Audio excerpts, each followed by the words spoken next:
যেন বলছে যে পড়াশোনা কেন বাদ দিছি, এজন্য আমরা আন্দোলনও করতেছি এবং এখানে দেখতেছি যে আমরা পড়াশোনাও করছি এবং আন্দোলনও করছি। আমাদের প্রতি কি বৈষম্য হচ্ছে? ইন্টারন্যাশনাল বিল অফ হিউম্যান রাইটসের প্রথম ধারাতে বলা হয়েছে যে ফ্রিডম ফ্রম ডিসক্রিমিনেশন। আপনারা দেখেন আমাদের প্রতি এটা হচ্ছে কিন্তু।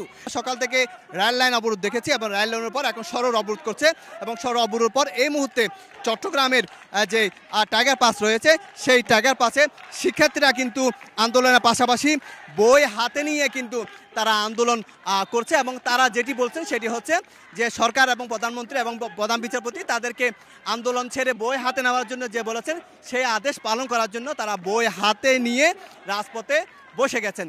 বই নিয়ে বসার কারণ হচ্ছে মাননীয় প্রধানমন্ত্রী জননেত্রী শেখ হাসিনা কিছুদিন আগে তার একটি বক্তব্যে বলেছিলেন যে শিক্ষার্থীদের এই যৌক্তিক আন্দোলনটি তার কাছে অযৌক্তিক লাগে এবং তিনি বলেছেন যে পড়াশোনা না করে আন্দোলন করা কোটার বিরুদ্ধে আন্দোলন করাটা একেবারে অযৌক্তিক। সুতরাং আমরা মাননীয় প্রধানমন্ত্রীর কাছে জানাতে চাই যে মাননীয় প্রধানমন্ত্রীর এই বক্তব্যে আমাদের হৃদয় রক্তক্ষরণ হয়েছে এবং তিনি 2018 সালে যেভাবে শিক্ষার্থীদের কথা অনুযায়ী শিক্ষার্থীদের দাবি মেনে যেভাবে তিনি সাড়া দিয়েছিলেন, আমাদের দাবি যে তিনি 2024 সালেও আমাদের আন্দোলনের প্রতি তিনি সংহতি প্রকাশ করে আমাদের পক্ষে তিনি কথা বলবেন এবং আমাদেরকে পড়ার টেবিলে ফিরে যেতে সাহায্য করবেন, না হলে আমাদের রাজপথই হবে পড়ার টেবিল। আন্দোলন করতেছি আমাদের যৌক্তিক কারণে এবং শেখ হাসিনা প্রধানমন্ত্রী যেন বলছে যে পড়াশোনা কেন বাদ দিছি, এজন্য আমরা আন্দোলনও করতেছি এবং এখানে দেখতেছি যে আমরা পড়াশোনাও করছি এবং আন্দোলনও করছি। মেধাবীরা কখনো বসে থাকে না, মেধাবীদের কাজ হচ্ছে পড়াশোনা করা। আজকে আমি international bill of human rights নিয়ে আসছি যে আমাদের প্রতি কি বৈষম্য হচ্ছে।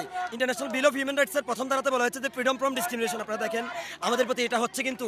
দেখা যাচ্ছে সরকারি চাকরির ক্ষেত্রে 56% কোটা, এটা কিন্তু একটা প্রকাশ্য বৈষম্য। যেই আমাদের international bill of human rights বলে দিচ্ছে যে ফ্রিডম ফ্রম ডিসক্রিমিনেশন। তারপরে আমাদের দেখেন আরও সামনে আছে, আমি দেখাচ্ছি। দেখেন আমাদের এই যে the right two education and the right to equality and non discrimination.